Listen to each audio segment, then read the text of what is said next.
is Mr. Cappert. In this video, I'm going to show you how to create part number 4.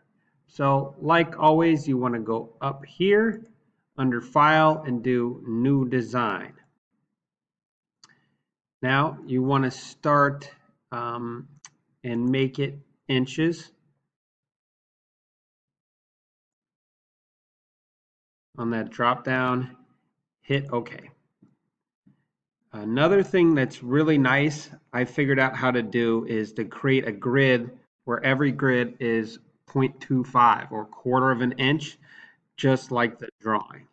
So if you go underneath this drop down, make sure all of these are checked, and then under grid settings, open that up, make sure this is 0.25, and then your minor subdivisions is 1. This is going to make things a lot easier. I want to start a sketch, so create sketch, click on that. It doesn't matter which plane, click on there, and then you're going to start drawing out your part. I'm going to start on, let's say, I'll start down here in this corner right here. I gave you the hand drawing, and remember each grid on the hand drawing is 0.25 of an inch. So having this grid here is going to make things a lot easier. So I'm going to go back to my sketch. I'm going to start in that lower left corner. I'm going to use the line tool. Notice if you use L, that's a shortcut. From now on, I'm going to click the L. Much easier. So you're going to draw this out. Notice it's 4 boxes. So 4 times 0.25 is 1. And I didn't have to hit the line tool this time. It kept going. Sometimes it does that. 1, 2, 3, 4 boxes. So 1, 2, 3, 4, 1 inch. Going this way. It goes down by 0.25. It goes back by 0.5. Down by 0.25. And just keep following along. Now remember, you have the drawing in front of you on that worksheet. And then what you want to do is dimension this to make sure it's the right size. So under sketch, you can go down to sketch dimensions, or you can hit D every time. D. So you want to dimension between here and here. Now you could click on these 2 points and do it that way.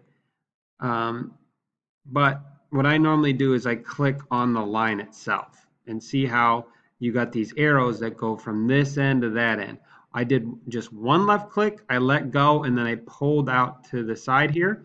1 more left click and it puts it there. 1 inch is correct, so I'm going to hit enter. So hit D again, click on this line. Notice it's now doing the length of that line. Another left click, enter. And so just go around, keep hitting D, enter, and do that all the way around. Make sure these numbers are correct as you go.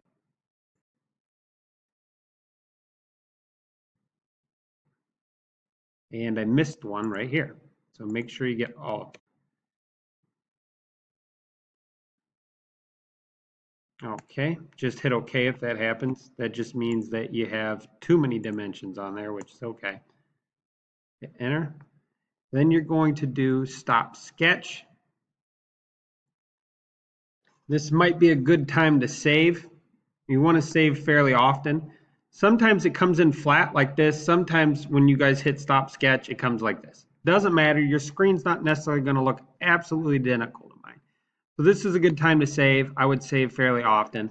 And make sure you're giving it names that make sense, like practice part number 4. Make sure you're saving it into this practice problems folder that I told you to set up. Hopefully you have done that.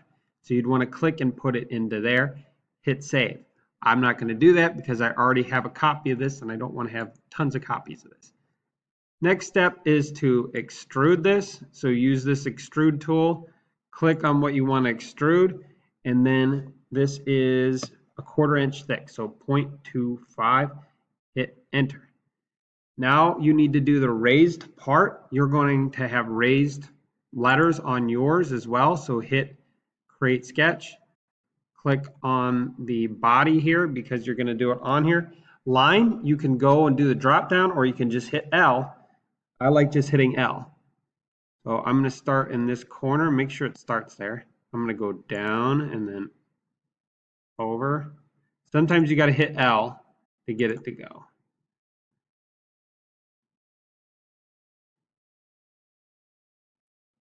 And then once again, you're going to dimension this. Remember, I hit the D button. And that's okay if you get a warning message, just hit OK. Hit OK.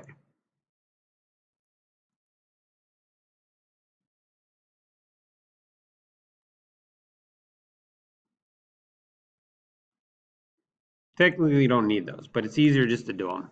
Otherwise, you might end up not doing one that's important. So stop sketch, you're done sketching this. Again, extrude, which is this button here. Hit it. Click on what you want to extrude, which is this raised section. Change this to 0.25. Hit enter. Next, I'm going to put my initials on here. So under sketch, do text, click on here, and then I guess click again. All right, got it.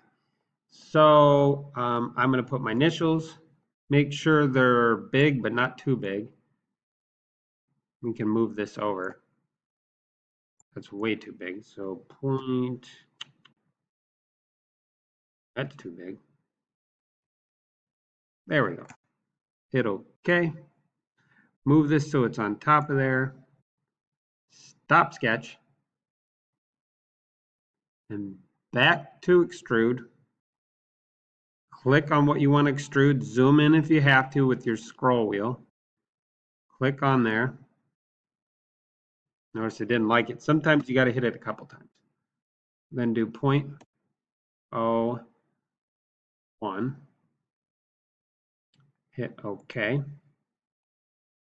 And color this in. Remember, you go modify, appearance. Go down to paint here. One thing I would do is click and drag it up here.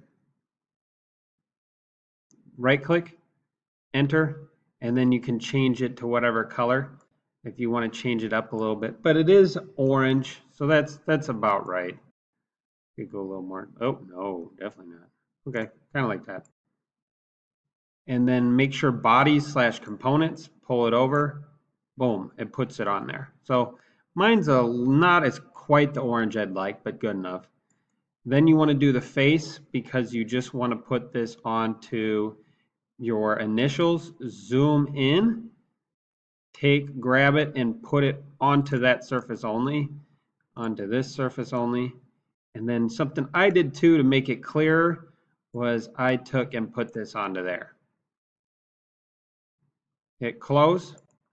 And then the last thing you need to do is do a press pull on here.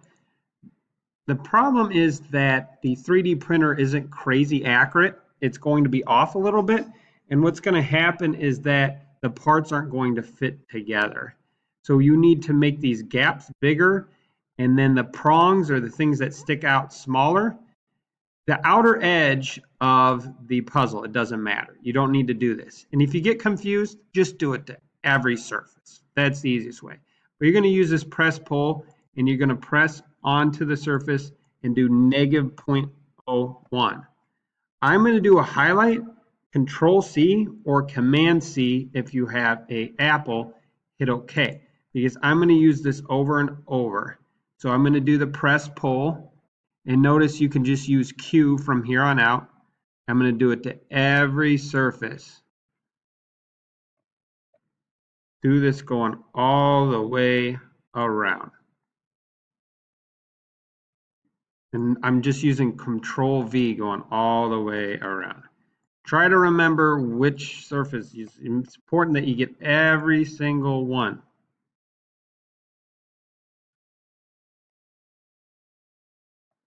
You can use the Shift and center scroll wheel too.